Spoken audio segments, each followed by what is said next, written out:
I have a problem. I need a haircut. Also, 2 of the lights in my shop are out. And this is especially annoying because I only have 4 lights in the shop. So it's rather dark in here. Now, I would be upset that 2 of these LED saucer lights have already died within the span of a year, but I was already shopping for new shop lights anyway because these saucer lights have 2 other problems. The first problem is rather obvious. There's only 4 lights. They put out 18,000 lumens each, so it's plenty of light for the shop, but they're focused into 4 hotspots around the shop. And aside from being extremely painful to look at, they cast a lot of shadows and the lighting isn't very well dispersed. The second problem I have with these lights is that they're cheap LEDs with cheap LED drivers. So instead of the LEDs in them glowing steadily on, the LEDs are flickering on and off 60 times a second with the frequency of the AC current being pumped into them. So what I'm going to be doing today is taking down these 4 LED saucer lights and replacing them with some of these. They're basically just LED shop lights from Amazon. They're made by Hypericon. I've had these over my workbench for like 3 years. I've had them in different places and I've had no problems with them. Now these only put out 4,200 lumens each as opposed to the 18,000 lumens put out by each one of these saucer lights. So instead of having 4 lights in the ceiling, I'm going to have 24. So that's going to be a lot more work to put up, but I think it'll be worth it. And they put out the right color temperature at 5,000 Kelvin, and they have proper LED drivers in them. So the LEDs glow steadily on instead of flickering on and off 60 times a second. Or at least they appear to, which is all that matters.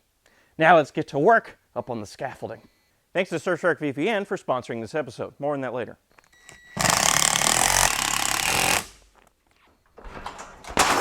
Ow! Ow! Ow!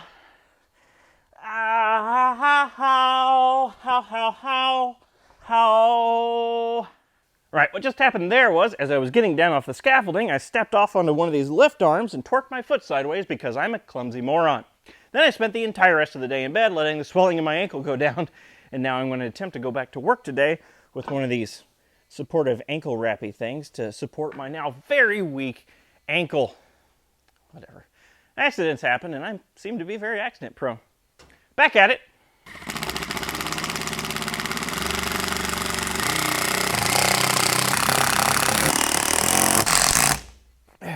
And lights out.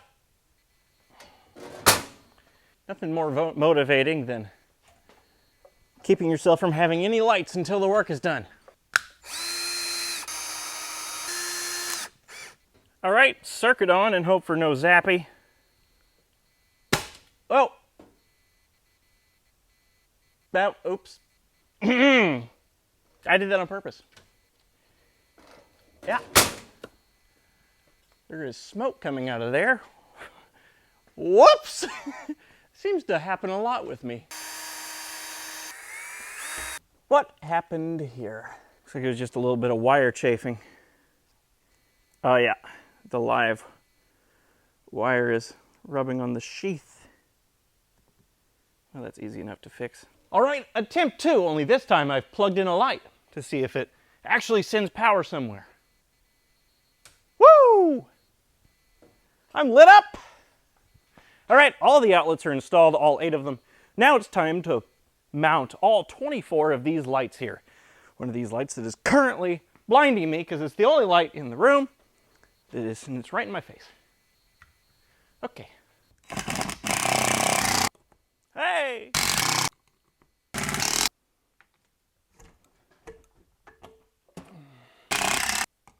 I'm bleeding! Again! Why do I keep injuring myself? There's blood on these lights.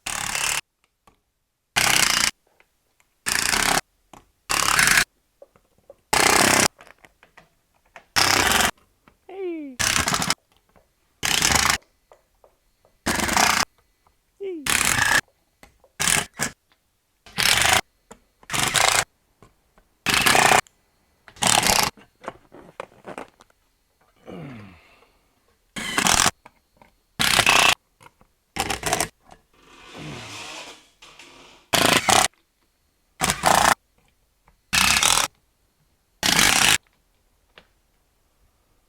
All right, the lights are now all in the shop and I have reached full enlightenment.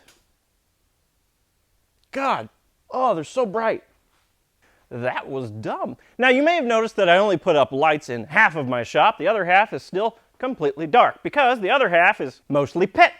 I can't use this space, so why would I put lights over here? Besides, this pit is deep enough that the scaffolding won't reach the ceiling anymore. When I fill in this pit and make this whole area of the shop usable, then I'll put in lights on this half. But until then, it shall remain dark. Right, the next thing I want to do, since I already have the scaffolding out and I've got some electrical supplies handy and I really have everything set up for doing electrical work in the ceiling, I'm going to put a second circuit in the ceiling with 2 outlets so I can have 2 sets of retractable extension cords that hang down from the ceiling, one on each end of the shop, because that would be very handy to have.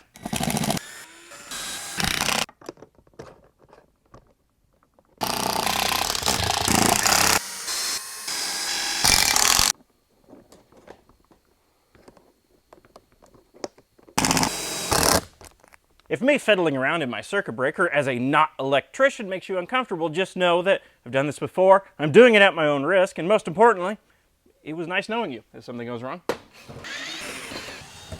Flashlight on and master power off.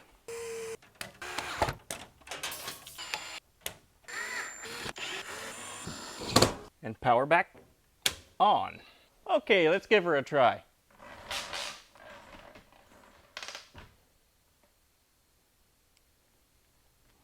Just a light and nothing. No, the light doesn't work. All right, let's try this again. Plug in this light and does it work? Hey, it has power in the ceiling. This is a terrible light. And let's try the other one.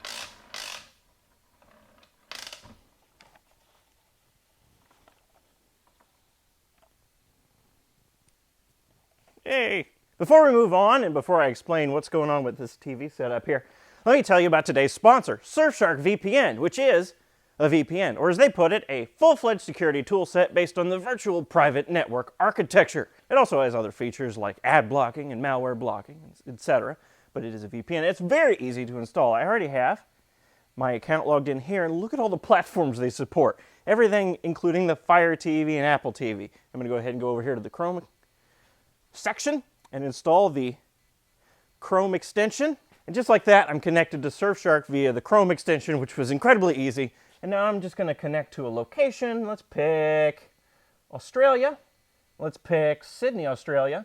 I imagine the internet coming through Australia is just like American internet, except the bits that are coming through are currently dying of smoke inhalation because of the bushfires. Now, VPNs have a lot of uses, including securing yourself. Like if you're on public Wi-Fi, all of your traffic is encrypted through a VPN. I like to use it to spoof myself into other countries like Australia, because as I found out last night, Netflix in Australia gets season 4 of The Good Place as they come out on a weekly basis. So I've been catching up on season 4 of The Good Place. And conversely, if I wanted to travel to China, I could connect to an American VPN and actually get Google and all those multitude of other things that are blocked in China. Bypass all the censorship I want to bypass. Also, Surfshark has mobile apps, so you can connect to a Surfshark VPN on your phone and use their ad blocking features to reduce the amount of mobile data you're consuming, which will help on your bill if you're using Project Fi like me, or Google Fi, or whatever it's called. So if you want to try Surfshark VPN for yourself, click the link in the description or go to surfshark.deals/agingwheels for 83% off plus 1 extra month for free. Also recite this in your head because it's fun to say. Yeah, I totally paid the TV tax. Is it really that easy? So try it out for yourself. It's great. So you may be wondering what's going on with all these TVs here. Well, at my last job, I've sort of become known as the trash collector, and anytime they want to give something away, anything at all, they call me up and say, hey, do you want this? And because I'm a hoarder and I like free things, I always say, yeah! So the last thing they gave me was these guys, which are kiosks. They're just heavy, thick steel frames with TVs in them and a touchscreen panel over top of them. You can see I have a computer in this one. It is indeed a touchscreen. I don't know what kind of touchscreen, if it's infrared or capacitive, doesn't really matter. Each one of these things was made by Z-Velo, which is the same company that makes other kiosks like the order screen, the touchscreen order menus you'd find in like McDonald's. So that's pretty cool. Supposedly these cost $15,000 each when they were new, and they were commissioned by a company whose name I can't mention. It's the spray paint here. Spray painted over the logo there. And they were used, I think, at Disneyland for, I don't know, sign-up sheets or something. Maybe they had a computer in there and they had a website open. You could walk up and sign in on it. I'm not sure. But after that event, the company apparently didn't want them anymore, and they just sat around at my last job for years, and then finally they decided, we don't want these in our hallway anymore. And they called me up and gave it to me, and I said, sure. I actually got 5 of them. One of them's already in the house, and they're in various states of repair. The screen works in this one, but the touch panel is dead. The screen works in this one, but the touch panel worked once. Then I moved the kiosk around, and the touch panel stopped working, so I gave up on it. The touchscreen and the screen work in this one, although it still has the original vinyl wrap on it, and the screen mount is broken, so the TV's kind of flopping around in there more than it should. The touchscreen works on this one, but the screen's a bit hazy. It's got some shearing going on at the top, so the Vizio TV that's in there, I think, is on the way out. And the one that's in my house, someone took a grinder to and removed all the white paint off of it and gave it this wavy burnishing pattern, and didn't put clear coat over it, so I was afraid it would rust if I left it out here. And the touchscreen panel on that one does not work, because when we were moving the kiosk around, I accidentally ripped the end off the USB cable. So I could probably just resolder that back together and it would work again. But as of right now, it doesn't work. There's also a 6th screen unit over there to the side, just sitting behind some panels, that I don't know if it works or not, but it's not in a metal frame, so it doesn't really matter. And the reason I just used it in the ad spot was to see how it looks on video. I wanted to try to use one of these things behind me on my presentation station when I reorganize the shop. If it doesn't work, that's fine, because it was free. If it does work, that's great. I can use this as a whiteboard. Anyway, that's the story behind these little kiosks here that were free to me, but very expensive to someone else. Right, next thing, Wi-Fi. I have previously never had Wi-Fi out in this shop. It's always been really annoying, not just because I've never had Wi-Fi, but also because this is a massive metal building and it blocks a lot of phone signals. So if I wanted to Google anything or use my phone in any capacity, including sending messages, realistically I had to step outside the door into the cold, harsh outside world, which is really annoying if it was windy or rainy or cold or warm or had any weather outside whatsoever. I want to stay in the shop to do the Googling things. So I finally got fed up with this, and since I'm doing shop upgrades anyway, it seemed like a good time, and I got 2 Ubiquiti NanoStation Loco M5s. They're not a sponsor, I just figured some of you would like to know. It's a wireless point-to-point system. I don't actually know the technical term, if it's a wireless bridge or what. But there's one on the other side of this wall here, and it's pointing at my house, and the other one is in the house. And it's a wireless transfer of internet from the house to the shop. They supposedly have a point-to-point range of 15 kilometers, which is astounding, but I'm only using it for about 300 feet of that range. And I wish I had done this earlier because they were extremely easy to set up, and they weren't very expensive, and now I have full-speed internet out in my shop. Just transferring from the house to the shop on the other side of this wall here on the outside and into this router, and now I have Wi-Fi out in the shop. So now if I tragically die out here, I can use my phone and tell someone about it, which is great. Also, I just have shop Wi-Fi, so I can Google things from my workbench instead of going outside, or I can send messages, send pictures. I can use the computer in the kiosk-y thing over there and have internet on it. It's great. I have a network shop now, and I should have done this a long time ago. And lastly, to cap off this shop update video in my now very cluttered and disorganized shop, this presentation station. Now, at the beginning of this video, when I started working the lights, I thought I would cap off this video by upgrading my presentation station. But while I was working on the lights, I started reaching out to certain contracting companies to get estimates on a big job that needs doing in the shop. One I've been putting off for a very long time because I thought it would be overly expensive. Well, as the estimates started coming in, I realized that it was about half as much as I thought it was going to be. So since then, since reaching out, I have actually accepted a bid on one of these contracting companies to do one of the biggest jobs, one of the biggest renovations to this shop since I've moved in here. And it's something I've wanted done to this shop since day one. If you're a longtime viewer of this channel, you probably know what I'm talking about. It has to do with filling something in. So anyway, this presentation station will be going away. I'm not going to use anything in this area at all. All this is going down, and this corner of the shop is going to be shelving because after this big renovation is done, I will have so much room to work with in the shop. Then this presentation station is going somewhere else over there. And I could not be more excited about the work that is going to be done in the next week or two. So you'll see that in the next shop update video.